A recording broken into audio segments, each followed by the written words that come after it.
Hello everybody, and welcome to Wheel Trouble's Let's Play Beginner's Guide. This will be the first in this series. This is unlike any game I personally have ever played, and I hope you guys enjoy it. Without further ado, let's go ahead and begin the game. There's a lot of narration, so I'll try to stay out of the way of this as much as possible.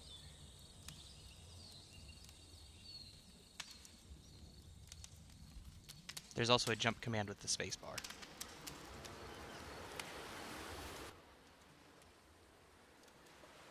Hi there. Thank you very much for playing the Beginner's Guide. My name is Davey Reedon. I wrote The Stanley Parable, and while that game tells a pretty absurd story, today I'm going to tell you about a series of events that happened between 2008 and 2011. We're going to look at the games made by a friend of mine named Coda. Now, these games mean a lot to me. I met Coda in early 2009 at a time when I was really struggling with some personal stuff, and his work pointed me in a very powerful direction. I found it to be a good reference point for the kinds of creative works that I wanted to make. So just to start you off, this is, I think, the first game he ever made. It's a level for Counter-Strike. You can walk around here, by the way. And mostly it's just Coda learning the basics of building a 3D environment. But what I like is that even though he starts from the simple aesthetic of a desert town, he then scatters these colorful abstract blobs and impossible floating crates around the level. And of course, it destroys the illusion that this actually is a desert town, and instead this level becomes a kind of calling card from its creator. It's like a reminder that this video game was constructed by a real person. And it kind of makes you wonder, what was going through his head as he was building this? This is what I like about all of Coda's games. I mean, not that they're all fascinating as games, but that they are all going to give us access to their creator. I want us to see past the games themselves. I want to get to know who this human being really is. And that's exactly what we're going to do here. So, it's 2008, Coda starts making these games, and he never releases any of them. He doesn't put them onto the internet, he just makes them and then immediately abandons them, and they sit on his computer forever.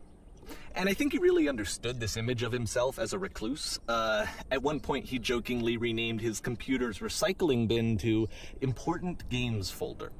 So, this was just how he worked. He tended to crank them out one after the other without even really pausing to try to understand what he had just made, until suddenly one day, he just stopped.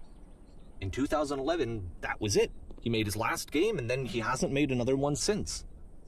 And that's why I've taken this opportunity to gather all of his work together, is because I find his games powerful and interesting, and I'd like this collection to reach him, to maybe encourage him to start creating again. And if the people like you who play this also happen to find his work interesting, then I'm sure it'll just send that much stronger of a message of encouragement to Coda. So thanks for joining me on this. If you have a particular interpretation that I haven't mentioned here, or if you just need to get in touch, you can email me at daveyWreden@gmail.com. Okay, that's about it for introduction. Let's take a look at Coda's first proper game. As each game is loading, I'll show you the date that it was completed. This first one was made in November 2008.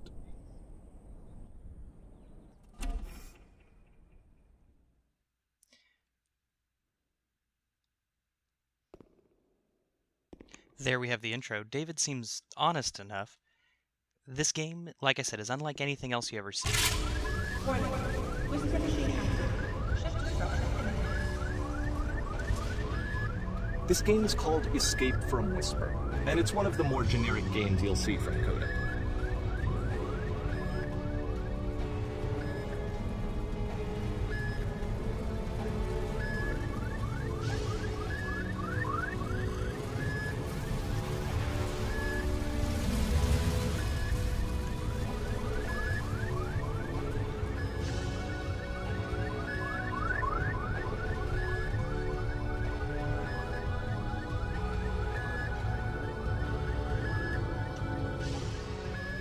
Security call breached. Hostile enemy life form inbound. It kinda looks like this game was abandoned Great, we mid-development. can't reload. For instance, you have this gun, which you'd think would indicate that there are supposed to be monsters or enemies somewhere. But then clearly there are no enemies anywhere. You can't even reload the gun when you run out of bullets.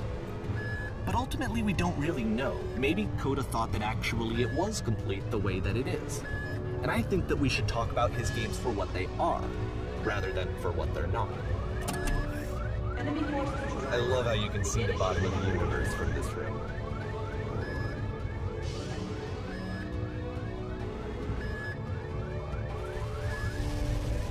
You can see the top two where that corners meet. So essentially this entire video game is sitting in a cube per world. That's actually very common in game design. That's one of the really fascinating things with this game. You're going to be able to see a lot of game design elements that you wouldn't see normally because games tend to be far more polished than what we're going to see throughout this.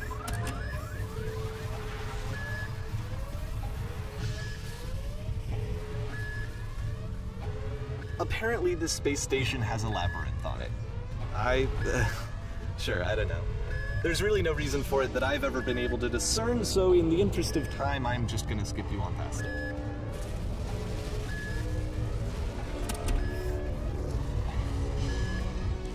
Okay, this is the part that's interesting.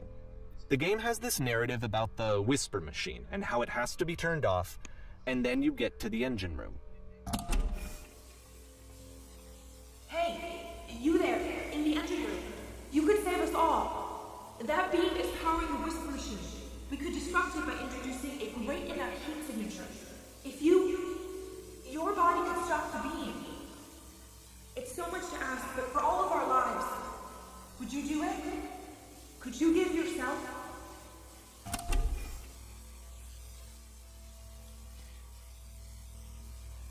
That's a pretty powerful question for a designer to throw there.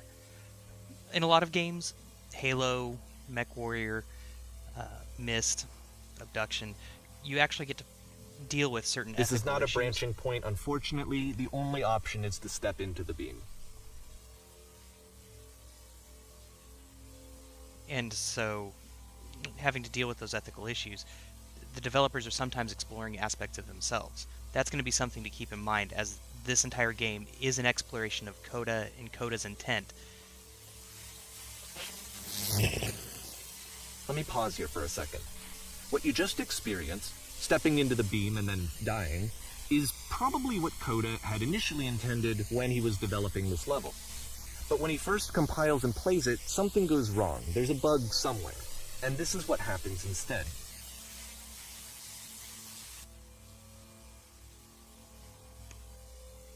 Great, so we get to try again. The interesting thing is we'll never hear from Coda. These are the only aspects of Coda we'll get. Everything else is going to be David's interpretation.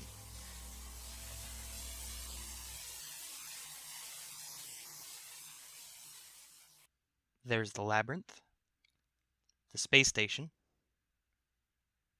The beam causes you to start floating. And this is an important moment for him.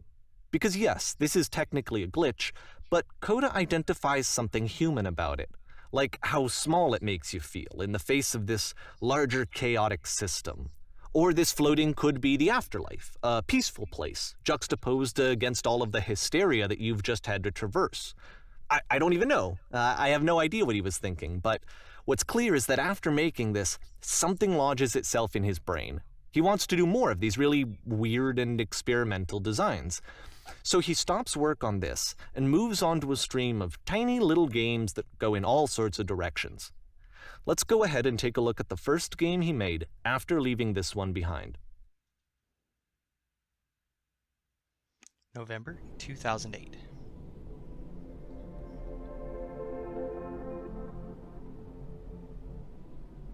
Let's try to move forward. W's not working. D's not working. A is not working.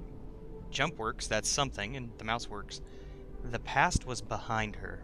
Yep. In this game, you can only walk backwards. Odd.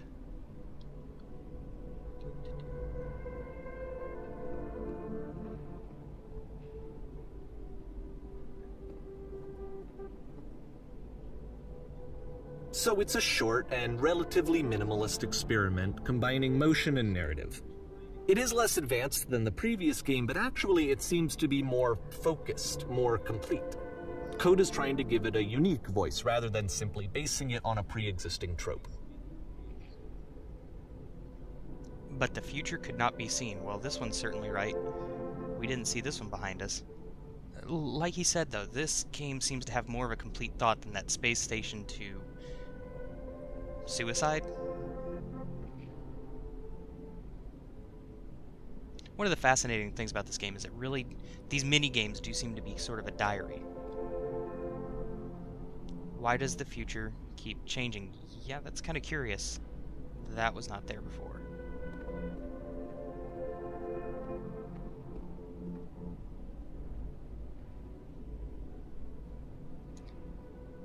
When she stops and looks, it becomes clearer. Nowhere to go but up.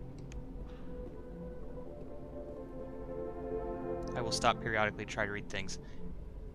But if the future is always behind her,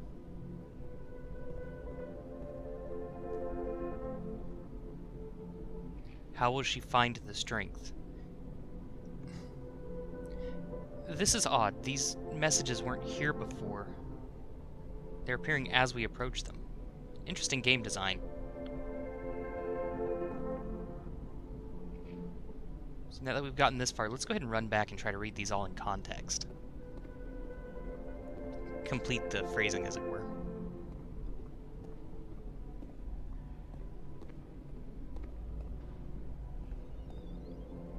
Okay. The past was behind her, but the future could not be seen. Why does the future keep changing?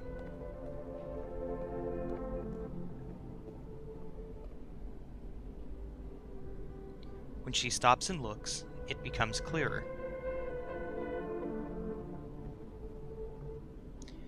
But if the future is always behind her, how will she find the strength? Strength for what? Oh, to confront it. Okay. It's a short little thought, it says what it wants to say, and then it ends. Didn't need anything more than that. Which to me is why it works, because it gets out quick. Okay, next one. What was with the door? November 2008, okay. I move forward, slightly to the side. I can move back. All I have is this path that I can move on. This is unique. Can't see much either. You are now entering? Entering what?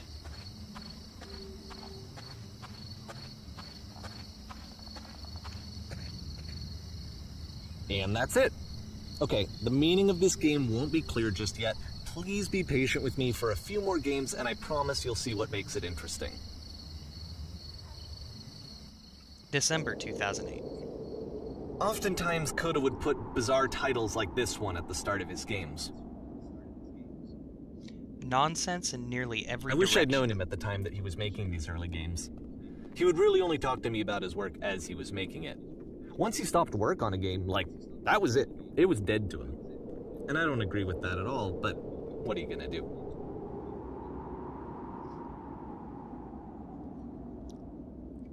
That's interesting how for the bottom of the level he chose concentric circles. It's really creepy. The sky's that way too. Makes me wonder if we're in a sphere. The reason game I developers know it's don't do tempting, that, but there's actually nothing over here. Sorry. Yeah, I'm still exploring, dude. Man, David's pushy. But part of the reason that game developers will put an object outside is so that they can confine the environment and create a more predictable world. If you don't put in parameters and boundaries, you can end up with stack overflows, memory handling issues, things of that nature. So when you hear the term open world, that's sort of a lie. It's just more expansive than another one.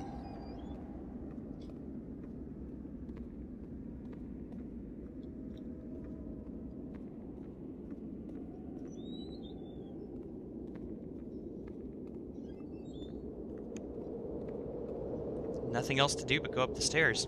Here we go.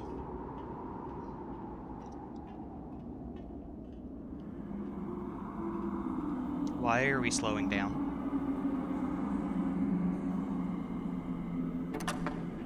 Once you've been slowed to an absolute crawl, the door at the top of the stairs opens. So why, if code is not showing these games to anyone, why bother opening the door at all? Well, to show you, I'm modifying the game here so that when you press enter, it'll bring you back up to full speed so you can enter the door for yourself. I could follow David's advice, but I'm not going to here. If a developer puts something in, it takes time to code it. And so I'm going to play this as Coda would have intended it. Maybe that will help drive home the point a little bit more, make it more poignant. But this is rather painfully slow.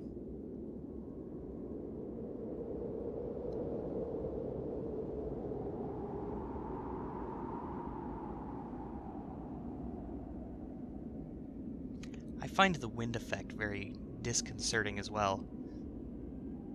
We're above what looks like a black hole, blue sky, a halo of a horizon.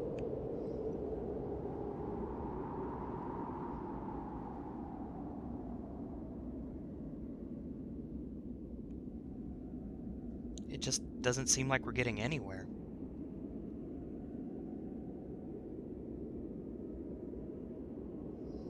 We are, I can see the world moving, but it's just sort of a grind fest. Like a really bad MMO.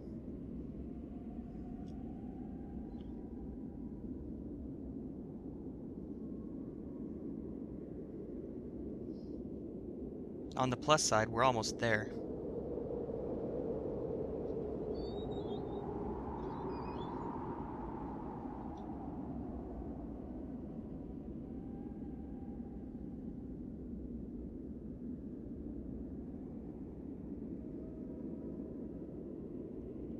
One thing's for sure, if you're playing this, you definitely get time to stop and think about what you're doing while simply holding the W button. It's repetitive motions like this that cause people to buy keyboards like mine, where you can actually program in macros. For those unaware of what a macro is, you can actually program keystrokes to happen at certain times in certain sequences, so that you can push a button, walk away from your keyboard, and just let the game sort of play itself. That's the modern way of dealing with the people who seem to think we just need to grind for days to do the simplest of tasks. The funny thing is I've actually found uses for it at work too. If I have to leave the same note over and over again, I'll put a macro on my keyboard and call it good. You'd be amazed how much time that can save when you're simply replying, "Oh yes, I've received that email. I'll read it." Stupid things like that. Oh good, we're almost at the door.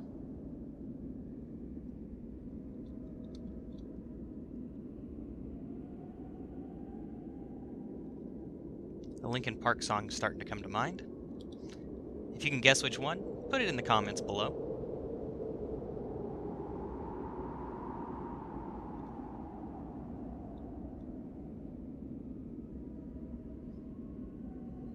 Finally, we've made it to the landing.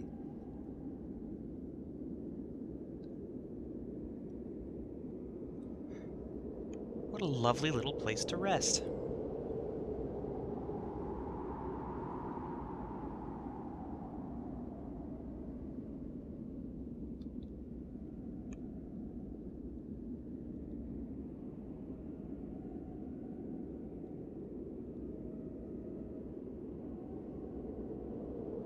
Before anyone asks, no, this game is not Rift compatible, sadly.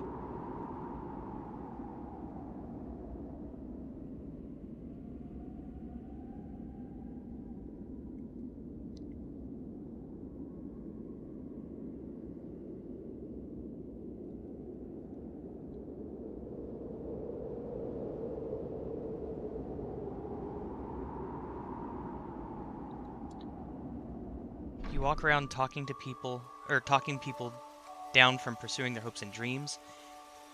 A key in one game unlocks a door in a completely separate game. Oh, that would be evil.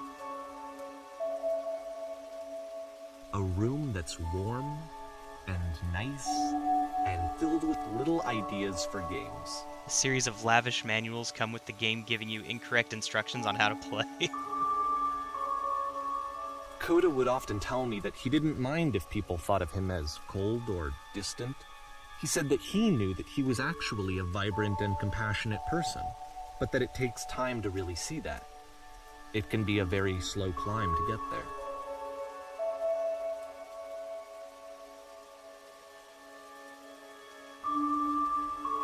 January 2009. Ready, set, fish.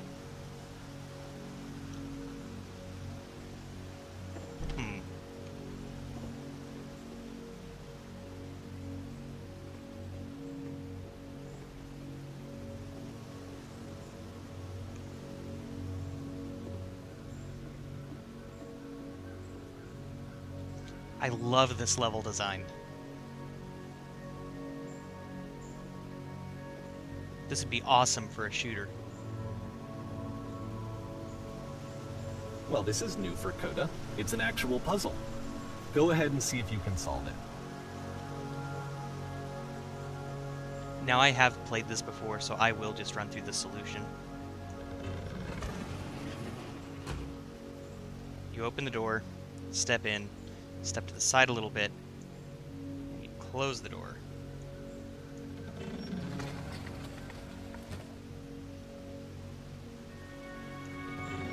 Don't forget that solution, because we're going to see this puzzle again soon. We're going to see it a lot. 3 dots.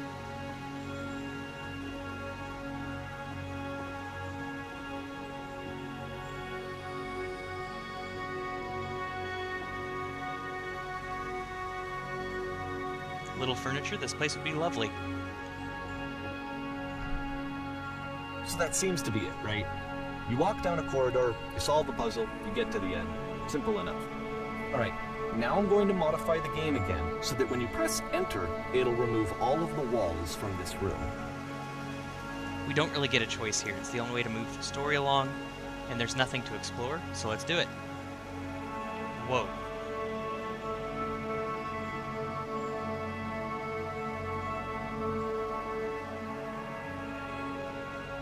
How about that? There was more to it than we had any way of knowing. I actually find it funny that this game comes after the Stairs game, since they essentially convey the opposite idea. So, in the Stairs game, a dull exterior concealed a rich interior. And then, in this level, a dull interior hides this fantastic outer world. Either way, I think that the point is the same, is that most of the time you don't get to know what you're missing, or even that you're missing anything. That's not your role as a player. So if your role here is not to understand, then what is it? January 2009 again. We're back here.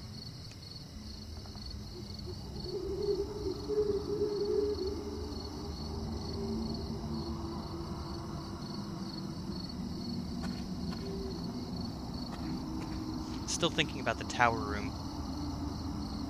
I wish the narrator would have given us time so we could see some of the game's ideas that were floating around. Some of those seemed really interesting, like press U to surrender. That seems like it's conveying another message entirely to me. You are now exiting. Aha! So, this, combined with the entering game from earlier, tells us that Coda believes his games are connected somehow. It could even be that the Stairs game and the puzzle game are literally connected in between this and the entering game. There's a bigger picture that all of his games are meant to play a role in, some larger meaning that we won't be able to grasp until we've seen all of them. And once we have, we can step back and start to understand what exactly that bigger picture is. March 2009.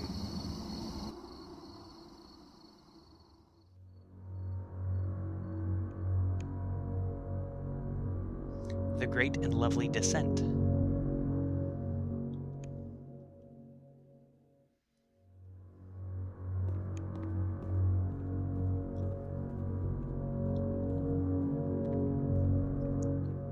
I'll explore around the house first. let's talk about video game development Really is for a well second. done with the Every amount of video game detail runs on that has what's been called put an in. engine, which determines what the game can and cannot do. So in other words, the engine is a set of tools for game development. To make all of these games, Coda is using an engine called Source. Like all engines, Source has certain things that it does well, and it has certain things that it does poorly. One of the things that it does very well is boxy linear corridors. That's why so many of Coda's games are set in these large, flat, empty rooms, is just because he's working with what the engine does well.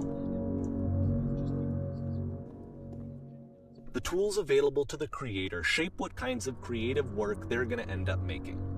You might consider paying attention to the architecture in Coda's games to notice how they seem to stem from an engine that's very good at producing linear, boxy corridors.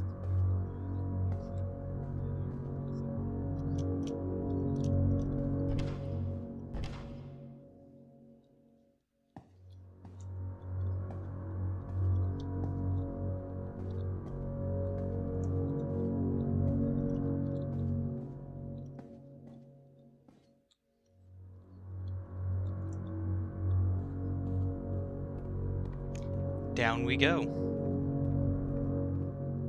They weren't kidding about a descent. Or Coda wasn't. Whoa! Not cool, not cool, not cool. Oh good, I can't die.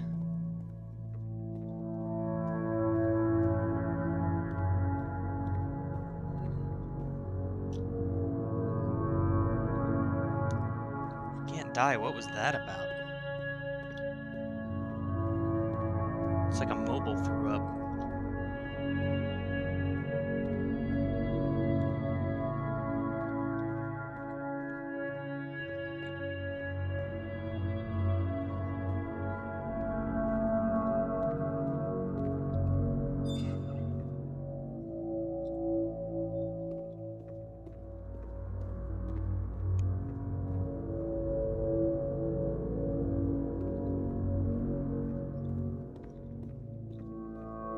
Oh, I see. There was a gate blocking our path through here.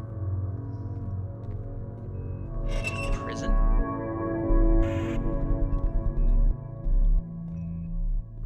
Let me out. Okay, we can't leave.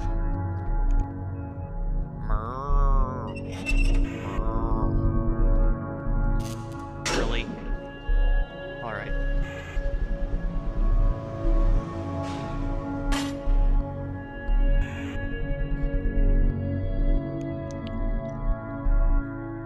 I guess I don't have a choice. This prison, Into the funny prison enough, cell. in Coda's original design, the door stayed shut for a full hour before letting you go.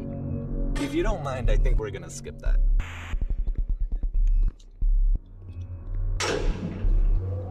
This is something that he and I used to argue about a lot. You know, whether a game ought to actually be playable, whether it means anything if no one can get through it. And I would always defend that, you know, all this work goes into the game, why not make it playable and accessible?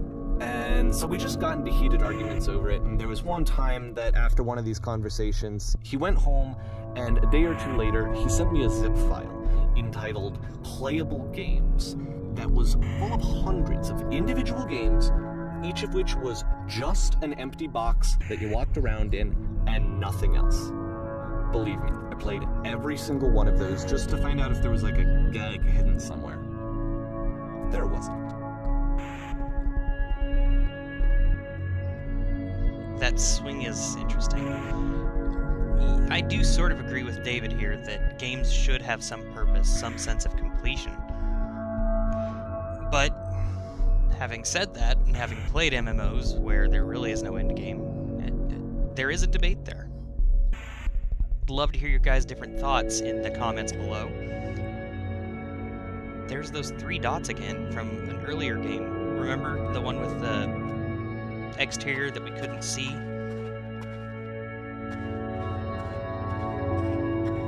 It's the puzzle again. So Coda was with the reusing exact same solution as the last time. So Coda was reusing a lot of elements.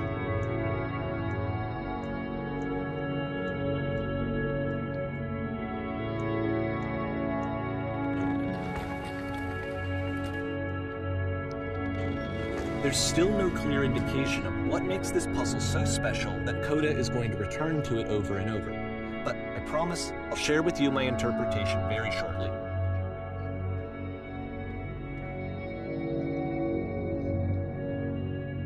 Yay, we've graduated to clouds.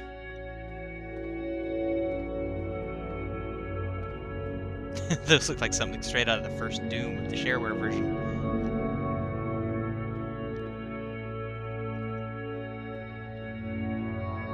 I'd love to end here, as it has been a half hour, but for the sake of consistency, I'm going to wait to stop until after we've finished this chapter. Blockhead saying, listen? Speak? Here, Coda begins using a kind of dialogue system that he fashioned out of the engine's chat capabilities. Use the 1, 2, 3 buttons on your keyboard to respond. You there. Did you come from up above? What was up there? Our choices are, yes, there was a world stamped with whiteness. Yes, there was an enormous prison I spent hours in, which, even in Coda's version, we would only spend 1 hour. 3. Yes, there were these floating colored blocks. 3 seems the most interesting to me, so I'm going to go with that. To say that the upper world was stamped with whiteness isn't quite true. The cafe certainly had color to it. That's the world above. You've been there. Now this is important. Did you have to go through a puzzle with 2 doors and switches? Option number 1. Yes, I did. That was literally the last thing I did before coming here. Number 2. No, I don't remember having to go through any puzzle. 3. I'd prefer not to tell you. After all, we've only just met. Is it really a puzzle? It's just a door. I'm gonna say no. Option number 2.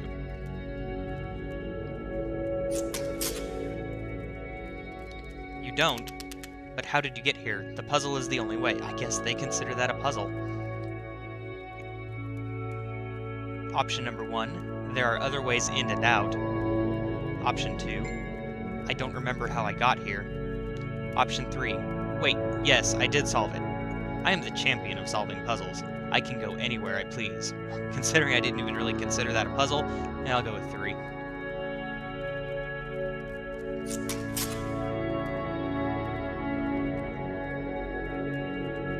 No, you can't. You weren't on the other side at all. You have no idea what is on the other side. You cannot help us escape this prison. You are not the one I need. Surely there will be somebody else. And they're kicking us out of here. Let's see if I can explore. Nope. Alright. Guess we follow the path. Oh great, more blockheads.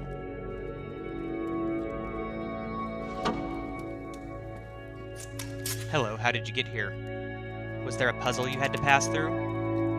Option 1, yes, do you want to know how to solve it?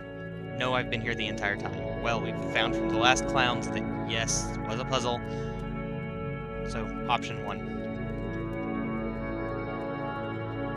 No, we actually find the black space between the doors far more interesting. Have you seen it?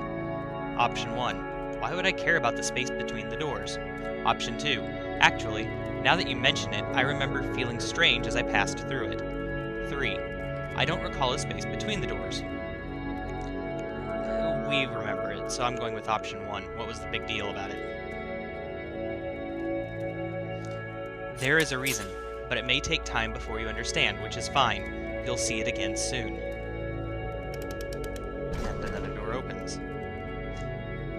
This reminds me of college, having to defend my research papers.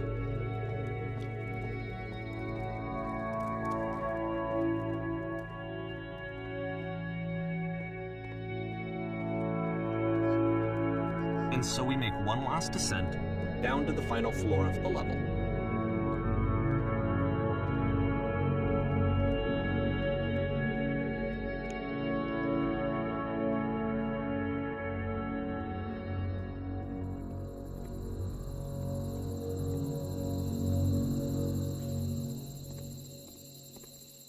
It's a lamppost. Okay, I can't tell you quite why, but for some reason, Coda fixates on this lamppost. It's going to appear at the end of every single one of his games from here on out. I'll tell you what I think. I think that up to this point, he's been making really strange and abstract games with no clear purpose, and maybe you can only float around in that headspace for so long. Because now he wants something to hold on to. He wants a reference point. He wants the work to be leading to something. He wants a destination, which is what this lamppost is. It's a destination. We're going to see it in the work as well. His games are just going to become a lot more cohesive, a lot more fully developed, with more of a clear idea behind them. And as we go, that idea will get clearer and clearer and clearer. Alright, and that's where we're going to end this episode of Beginner's Guide. We'll see you guys next time in April 2009.